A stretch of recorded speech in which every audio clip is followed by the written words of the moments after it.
I'm honored to have my guests today with me. Dimitar, Zdravko, and Nicolae. It's so important in this moment of crisis in our region, where the war of Ukraine has taken over so much of everybody's attention, and the security of the region is under threat, that we come together and we coordinate, in addition to on a NATO level, in addition on EU and future EU member states level, really on the Balkan level as well. My dream is to have a very coordinated Balkans for all topics. We've discussed that if this coordination continues as we have started, when the cross-border cooperation really is activated, when our defense strategies are common, when the economic competitiveness is joint, this could become one of the fastest growing regions of Europe, and sharing joint security and the collaboration can bring our citizens much better welfare and standard of living. We discussed important topics today that the war has made them even more urgent. The first one is on energy coordination. As we know, our region is dependent on Russian energy, and we've discussed how we can reverse some of the existing pipelines to start working in the opposite direction, to take LNG from Greece and Turkey and bring it up into the Balkans through the existing pipelines. We've also discussed connectivity. We've discussed corridor number 8, that it has to be put on the map strongly. But not only the existing corridor number 8, but starting from Podgorica, going to Duras, Skopje, Sofia, Dimitrovgrad, Burgas, Varna, and at the same time, south-north corridor going from Alexandroupolis to Burgas, Varna, and Constanța. These connections are not only important for the economies of our countries, they are important for military mobility as well. All NATO countries are talking about planes, investment in equipment, but these equipment, unless they're jointly working with a strategy that's correspondent, the effectiveness of the overall strategy would not be as strong. We've also discussed that when we have expensive military systems, it's much better to coordinate on a local, regional level so that our investments are working jointly, and this coordination can create an overall synergy in our defense capabilities. We've also discussed the topic of migrants. As we know, Romania is right now the hardest hit, with the highest number of refugees coming in. They've done a great job accepting those people and making them feel at home. We've discussed that as this conflict continues, we have to have a common strategy on that. Of course, we should talk about our EU partners and allies about a solidarity mechanism for some of those EU migrants, but also distribution within the region so that we can face this migrant wave. Food security is becoming a major topic as well. Food security in terms of availability of wheat, availability of oil. These are important topics, and we'll put our agricultural ministers to talk to each other to make sure that the food security of the region is protected. We also discussed the rebuilding of Ukraine. We hope that this next phase we'll see sooner than later, and together we can coordinate in this strategy and see how jointly we can help the rebuilding of Ukraine in the most productive and the most logical way. And the final point that it was mentioned is our joint topic of eradicating money laundering and helping each other against the fight of corruption. As we know, cross-border money laundering is a vital topic to be coordinated upon in order to be able to stop it. No country alone can do it. Especially in our region, this is of significant importance. And this is also connected with a topic that we've discussed during the EU summit and the NATO summit, even with our allies such as the US, that local corruption, in many cases, is the instrument that the Russian Federation has used to influence in the region. The same people that are locally corrupt are also, in many cases, the agents of foreign interests that we should all address.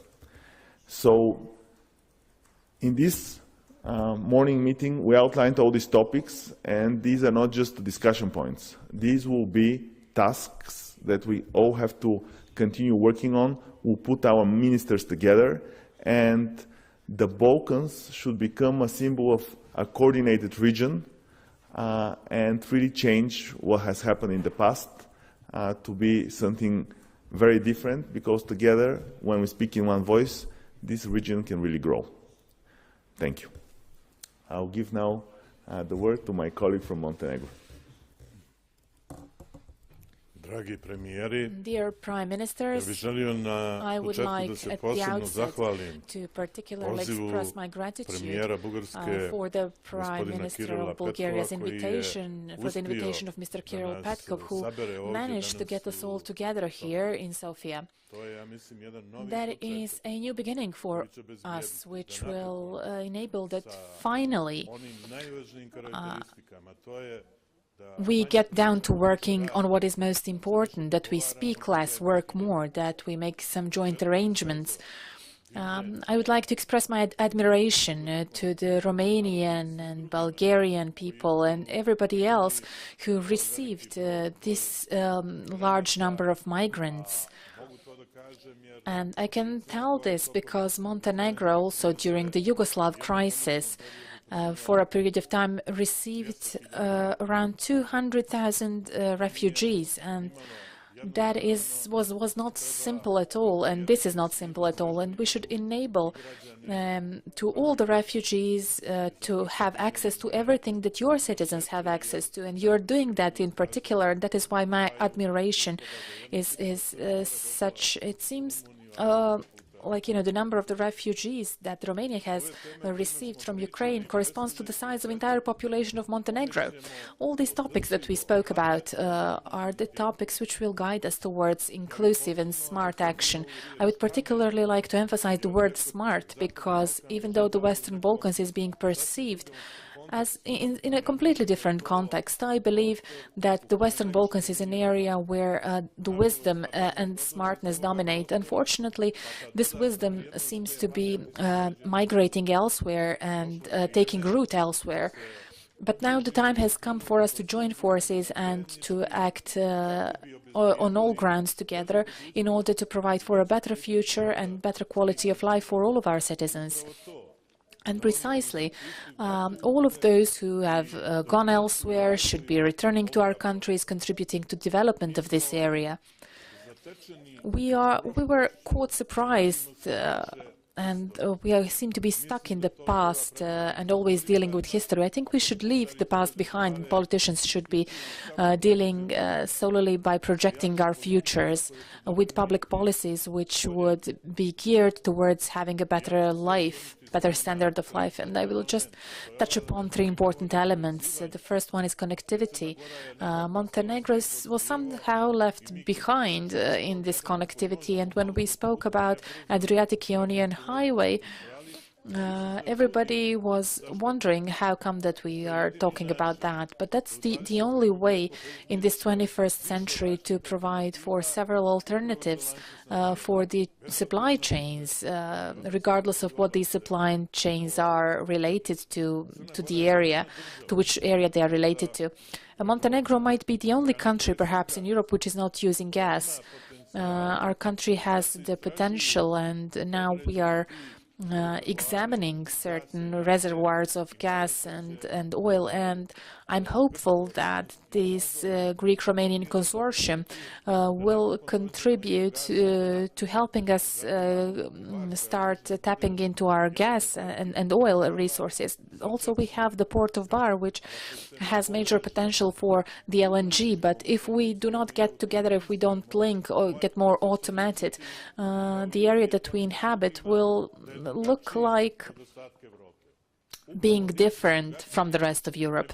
We are not different. We want to be the same, and in order to be the same, we have to have better understanding, to have more confidence in each other, and to build bridges of cooperation.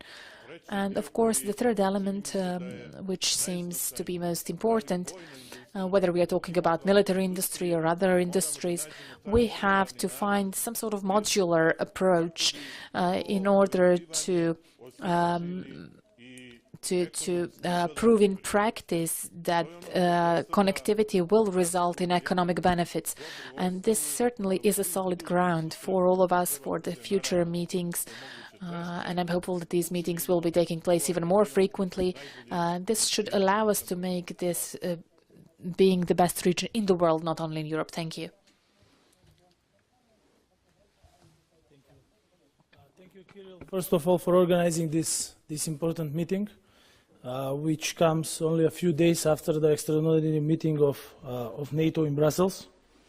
And today, as allies, we have sent another strong message of support and solidarity with Ukraine, but also for future coordination and increased communication between these four countries within the region. The meetings of the heads of governments of NATO countries in Southeast Europe is our regional contribution to better resilience and coordination in relation to the potential risks and threats of the consequences of the war and security and humanitarian crisis in Ukraine. This war in Ukraine has created a new reality in all ways of our living, and especially in terms of coordinating all the efforts in food production and supply chains stabilization, energy delivery and energy production, and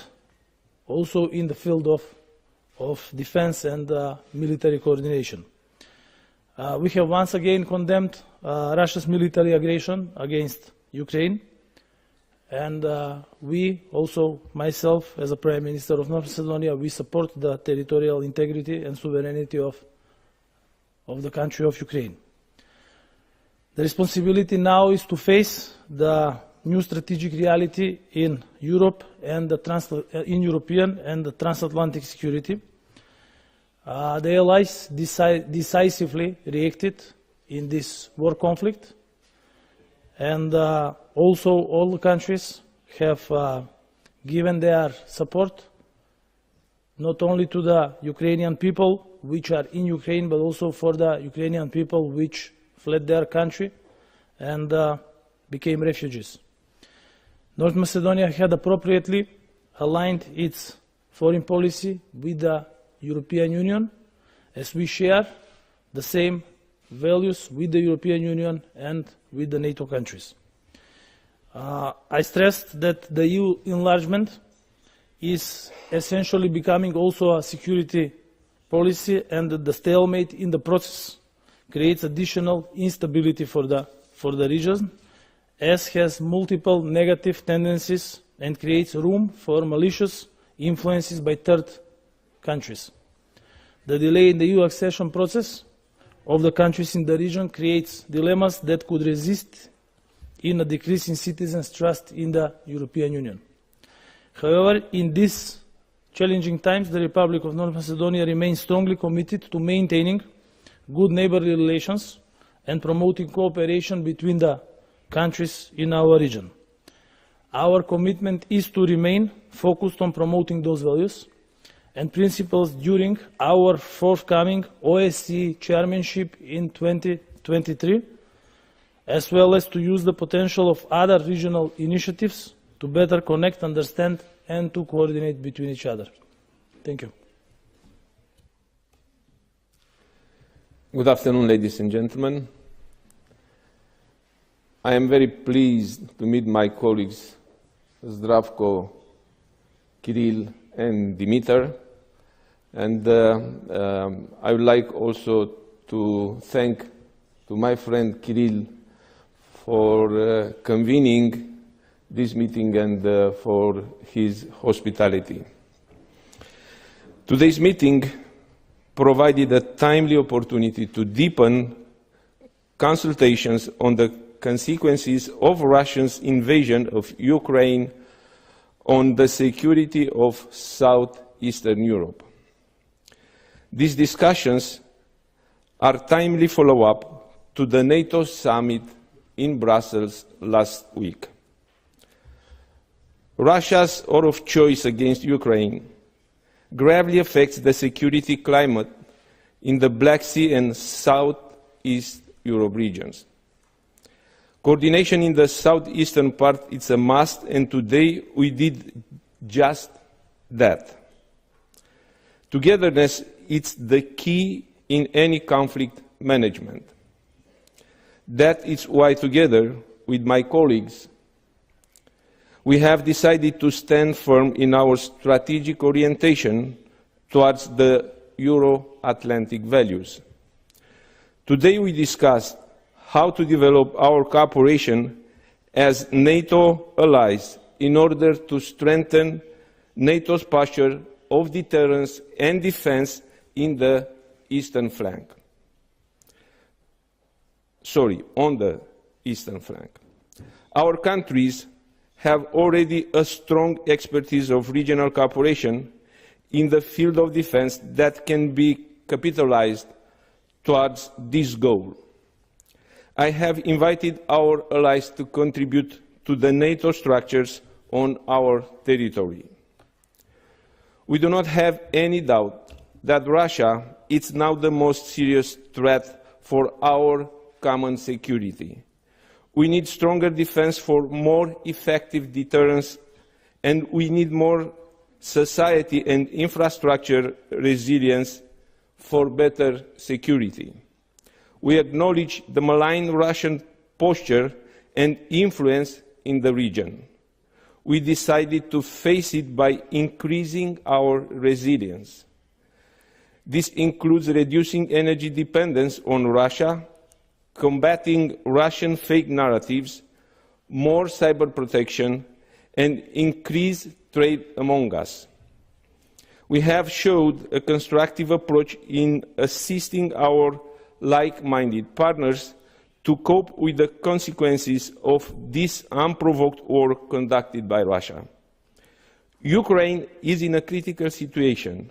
A special attention should go to the Republic of Moldova, which is confronted with overlapping crises. The refugees crisis has tested the resilience of state institutions and their economic hardship resulting from the war. At the same time, all the support goes out to Montenegro to up the tempo of reforms in correlation with the advanced status and roadmap towards membership. I think our meeting today in Sofia has just made all of us advance towards closer cooperation in this part of Europe, and we have all agreed to continue along this path and jointly face the threats on our common security. I would like also to mention that what has been shared with you by Kiril, by Zdravko, by Dimitar, or discussed and we will continue to discuss through our bilateral meetings today, and for sure we will do our best to find solutions to ensure our citizens that we will do our best in order to cope with all those crises and price rising of energy, gas, and of course this threat which is also considered to become the food problem. So thank you very much again, Kiril, and see you soon in Romania. Thank you. Yeah, I would love to, by the way. So now is the time for questions.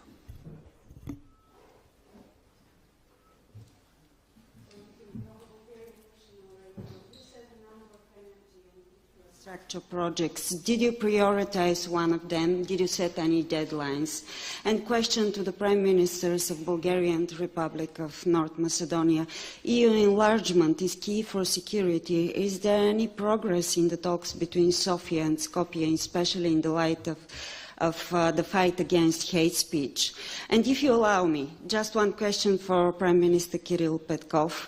We called our ambassador from the Russian Federation. Did he arrive here in Sofia? Did you talk to him? We have citizens also in the Russian Federation. Did you manage to evacuate them and to bring them back to Bulgaria? Thank you. Thank you. So in terms of the energy project, what's interesting is we already have the Trans-Balkan Pipeline. The Trans-Balkan Pipeline has a significant capacity, and it used to give us gas from Romania through Bulgaria all the way to Turkey. Now it's time to reverse this. Now it's time to see how we can use gas from Turkey and from LNG from Greece to bring back this gas back into Romania, into the circle of the Bulgarian infrastructure that has already ability to deliver into the Balkans this gas. We've also spoken that this connection would go to North Macedonia as well.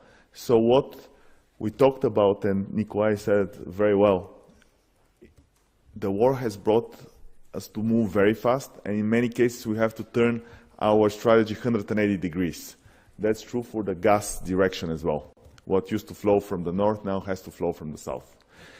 We also spoke about our focus on renewable energy, and we shared common idea that investing in renewables together and jointly could give us the opportunity to have local capabilities in the Balkans to increase the value chain that's connected with these investments in renewable energy. So both of those projects were specifically mentioned, as we know, in Montenegro and in Romania and North Macedonia. This is a major focus. And combining our resilience and recovery plan that we have focused with 6,000 gigawatts of battery projects, putting battery capabilities in the Balkan would create not only energy security but also competitiveness. And on the final question, yes, today we are having a humanitarian flight coming from Russia, bringing 64 Bulgarians. This is the only way we could take them back due to the current restriction of flight. So I'm happy that the Ministry of Foreign Affairs was able to do this in a very swift and very coordinated way. And yes, I want to confirm that our ambassador from Russia is being brought in for consultations. We expect the same thing to be done from the Russian Federation with the ambassador. Thank you. Yes, thank you. Thank you for the question. In terms of energy, even last year, we have, as a country, we have started projects which are in the field of energy transition. So from the traditional energy sources to enter a production of renewable energy from renewable sources, and that is why numerous projects in the field of solar energy were started. One of them will very soon be in production mode, connected to the grid. Also, in terms of supply of gas, we are also a country which is dependent fully on Russian gas. And that's why North Macedonia has made a decision and already signed the first contract to enter in the project of the new LNG terminal in Greece. There is also going to be present Bulgaria and Greece, so it is a regional strategic project, and as we say now, the gas will flow from south to the north, for instance, of the current from east to the west. We also work on the interconnection of the gas pipeline from Greece to North Macedonia, which is a project practically in a final stage of its implementation. Another aspect of the energy is the connectivity, the grid. So that is why just 30 days ago we started a new 400 kilovolt connection between North Macedonia and Albania. This is not only important for the two countries, North Macedonia and Albania, but it is also important for the whole region, including Bulgaria, because now the electricity produced in Greece can go through North Macedonia, through Albania, and also through the underwater cable going to Italy and to other countries. And this is practically showing how regional cooperation and investments in big strategic energy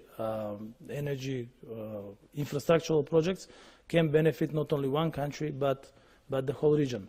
In terms of your question related to the open talks which we have with the government of Bulgaria, as you know, on the first day of practically in the first weeks of our mandates, we started a new dialogue which is grounded on issues which are forward-looking, and that is why we created working groups in the field of economy, infrastructure, European integration, education, culture, and they are really giving results. As you know, that already practical projects from the perspective of companies, of the institutions within the countries, and from the perspective of citizens are in place. We have improved communication between our educational institutions. We already have an operational airline between Sofia and Skopje, and our ministers are hands-on working on infrastructural projects which are connecting the both countries. In terms of the political questions, the ministries of foreign affairs are working between themselves. They are on a level of exchange of ideas and documents. But there is still not a final document which has been agreed, and as soon as this will happen, then we can share it with the relevant institutions within the countries. In terms of the dialogue and in terms of the way of speaking, I believe that communication between two neighboring countries has to be grounded of values of cooperation, of European values, of mutual understanding, trust, and respect. And this is the way neighboring countries should communicate between themselves. And this is the narrative which is now dominant and which is set between the two prime ministers, between the two governments, and between the institutions. As always, there will be marginalized small groups which do not want to see this dialogue go into the right direction. But I believe that now we have a communication, and we have a media which is dominated by positive and by cooperative news between the two countries, which practically can be seen now happening. Thank you. Diana Drašković, televizija Crne Gore. Diana Drašković, TV Montenegro. I have a question for the Prime Minister of Bulgaria, Kiril Petkov. How do you see Montenegro? You talked about the lack of food supply, major problems that the Western Balkans countries are facing. How do you see the position of Montenegro? Could you cooperate with our country? And if you can cooperate with our country, perhaps this could be a question for all the prime ministers. How do you see these food supply chains? You spoke about the lack and shortage of food. Do countries of the Western Balkans have reason to be afraid? And can we cooperate in this regard, the food supply? Thank you. Thank you for the question. Where is the worry about the food supply today? There are two elements of worry that are worrying us all.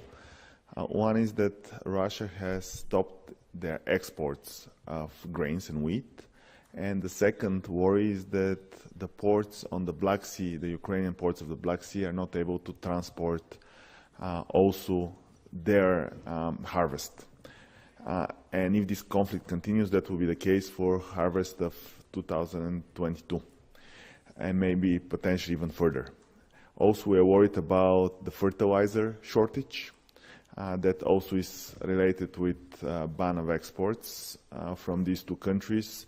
So in this respect, that could be a challenge for food supply in Europe as well as for the region.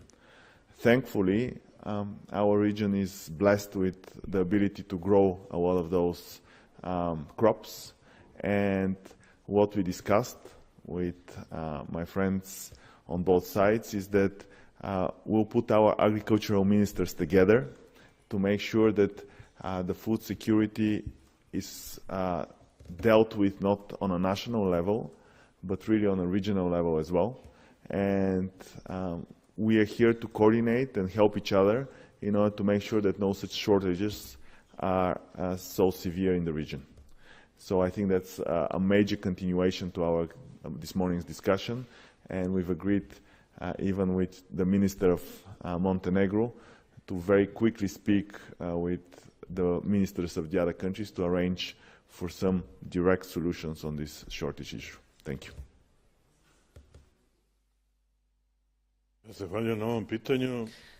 Thank you for this question. Let me just tell you that every form of dependency is bad, and a scientist decided to change his secretary, even though she was brilliant after some time. At the very moment when he would feel he would be dependent on her presence, he would switch and have another secretary. So you know that in all the systems of manufacturing industry, there are at least 3 key suppliers for every project, for every product. A, supplier B, supplier C. They are all categorized according to their capabilities to provide for what is needed and to offset any disturbances on the market. Our today's meeting was also dedicated to that issue, especially when it comes to food security.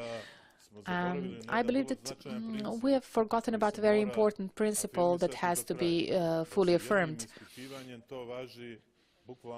And this holds true for our region, at least, if nowhere else beyond our region. We have to abide by the elementary principles. We have to cut the barriers, the administrative barriers and cost barriers. This crisis has shown that solidarity has to be vital in our lives, and this solidarity is reflected in our talks about shortage of food. Perhaps some have surplus of food, some have shortage. Let us strike the right balance to the satisfaction of both sides. You know very well that what Kiril mentioned about money laundering is something where the supply chains function impeccably. So why wouldn't these supply chains function impeccably also when it comes to our cooperation, to our trade? We have all the preconditions, we have good political will, and we want to establish trust, and that's how we will solve many problems. Thank you.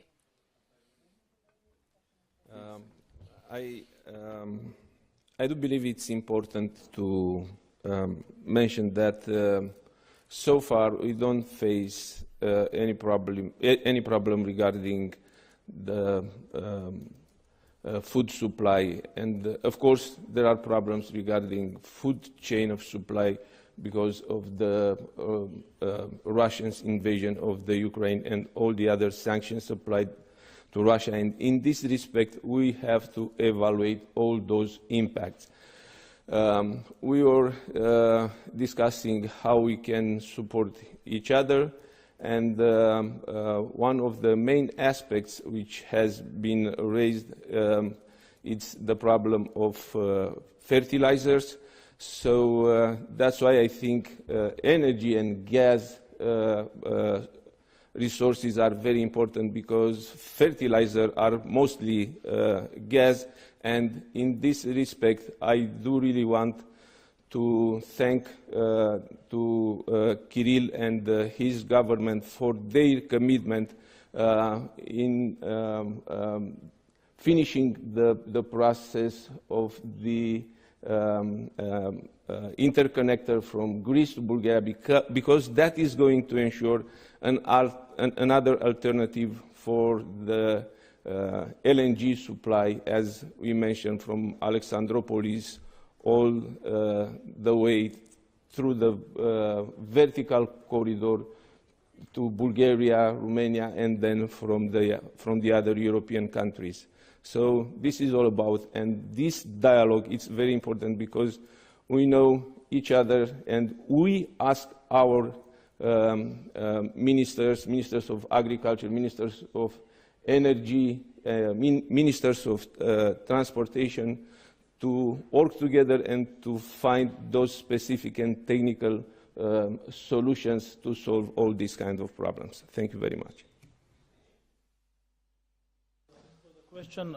First, the war in Ukraine caused by Russia's attack created the biggest disbalances and problems on the markets after the Second World War.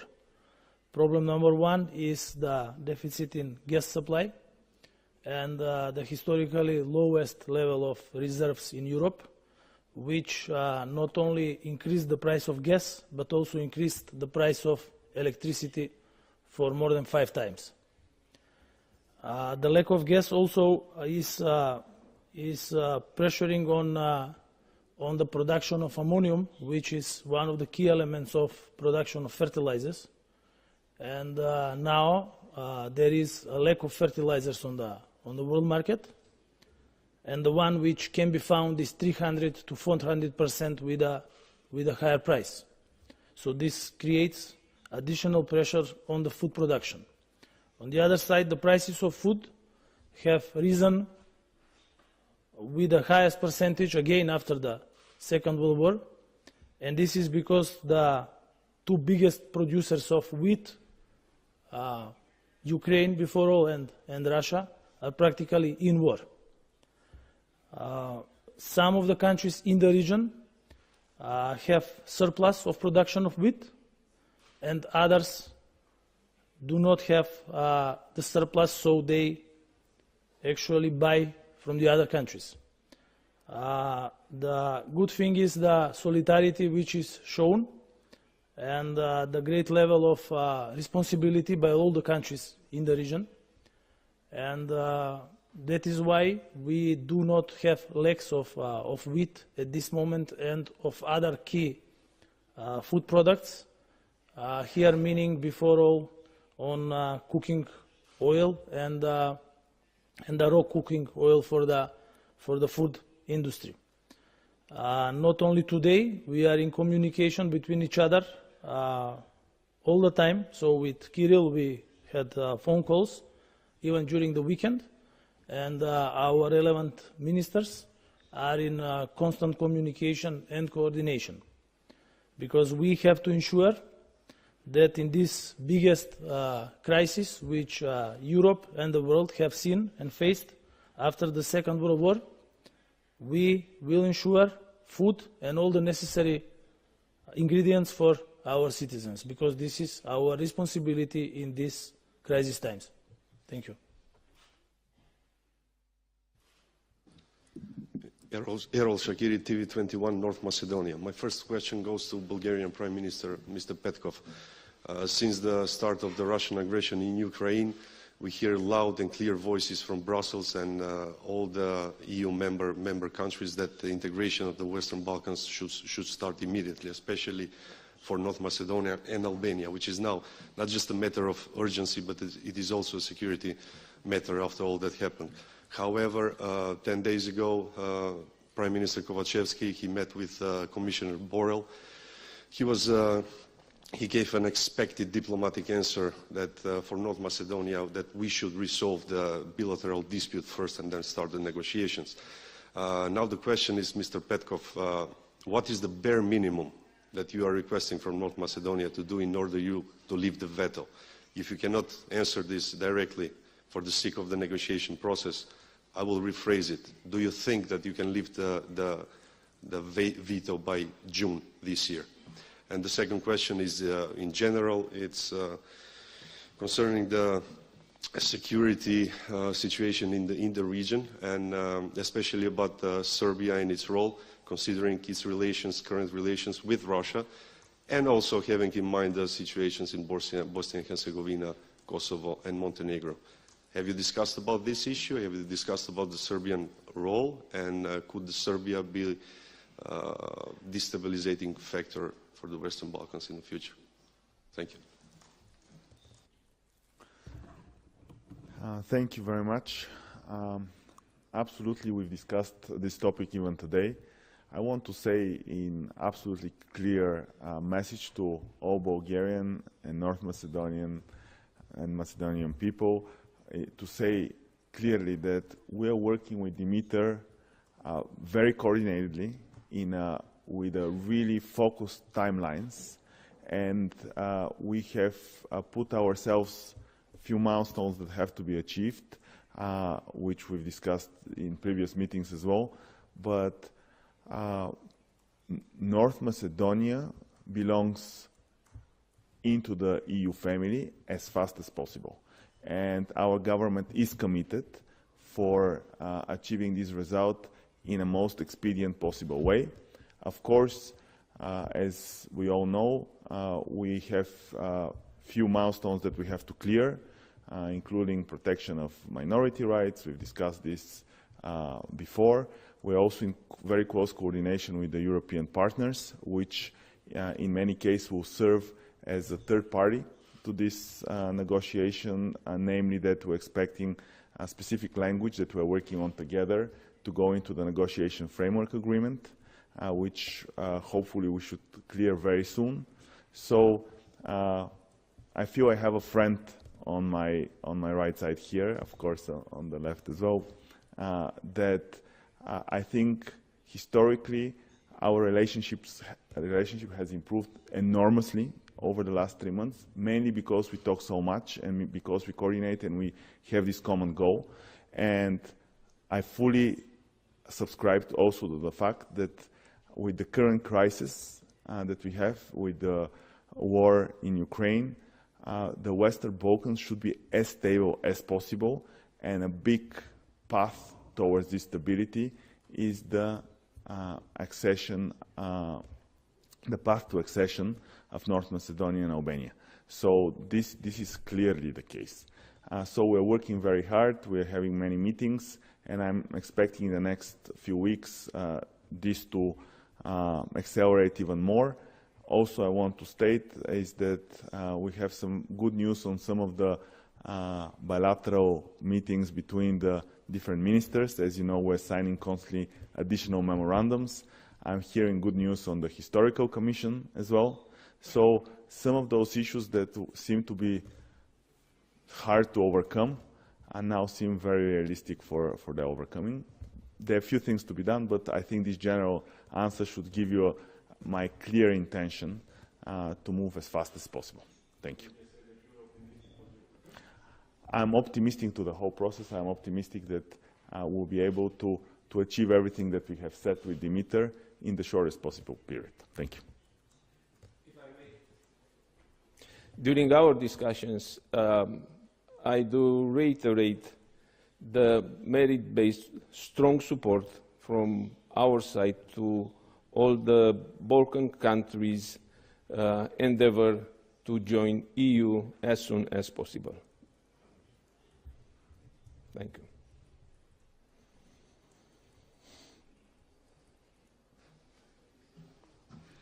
Hello, I'm Luisa Girada from Romania Public Television.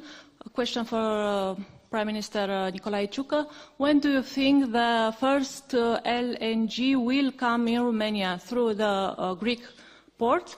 And do you think the gas pipeline will be completed before the anticipated date? Thank you.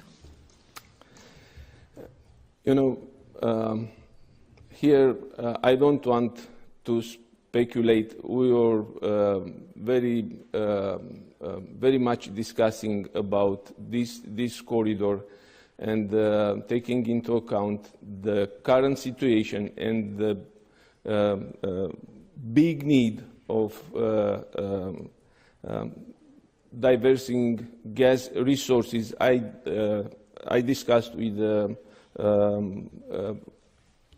Kiril, and I also discussed with the Greek Prime Minister, Mr. Mitsotakis, and we were committed to do our best in order to have this interconnector, as I mentioned before, done as soon as possible, because we cannot get any LNG without having this interconnector done.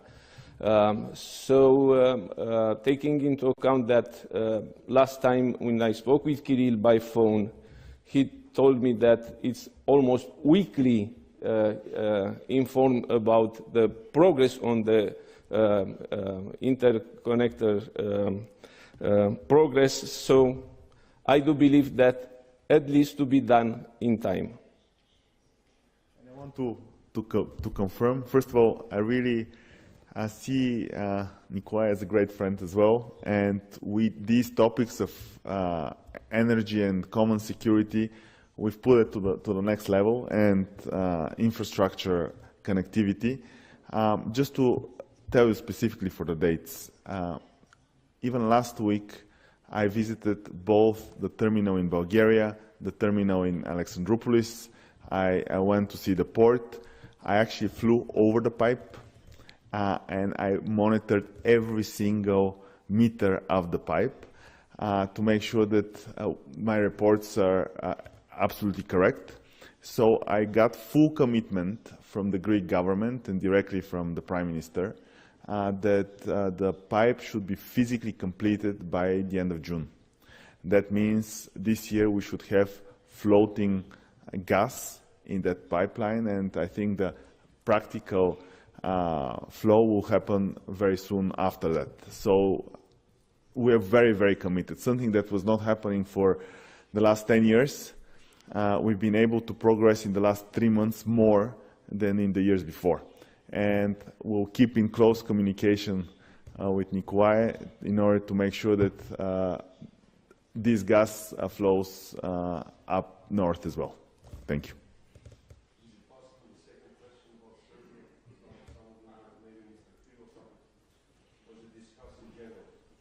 Let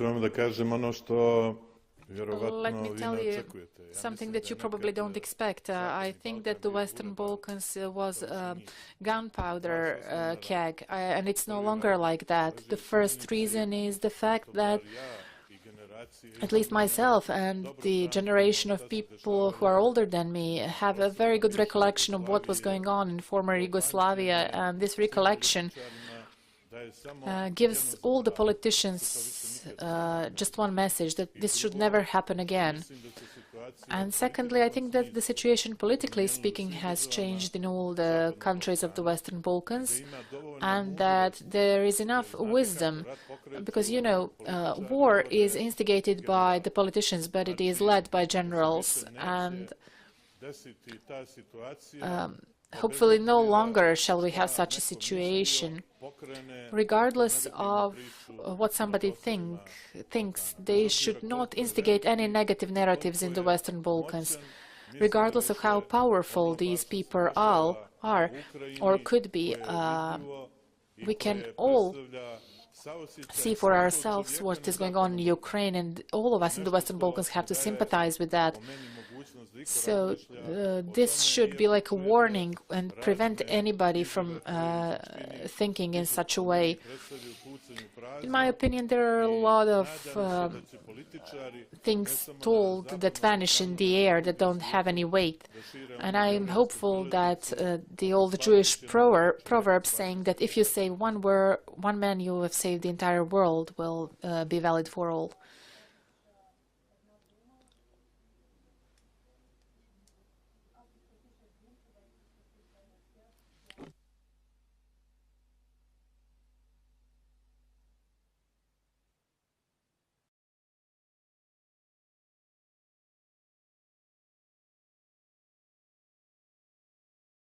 will not yet go into full specifics, but I was Neću informed by the historical konkretizovati commission that detalje, ali especially Komisija za for, istorijska pitanja me je izvijestila few of the very important historical o nekim važnim they're now in full agreement. istorijskim I'll give you further ličnostima, details, but odnosno njihovom tretmanu. progress has been Daću vam done neke on these detalje historical uskoro. issues, Došli smo do napretka. in a very constructive and realistic way, which opens up our negotiation speed to be accelerated.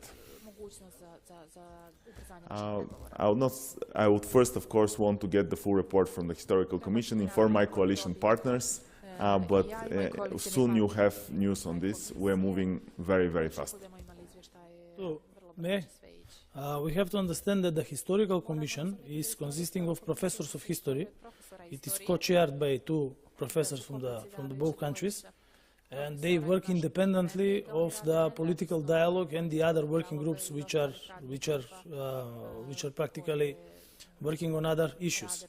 And on our G2G meeting here in Sofia, exactly in this room, they've been here, and they committed that they will speed up their work, and as soon as they come to conclusions which they agree upon based on their historical methodology, then they can share it with the others.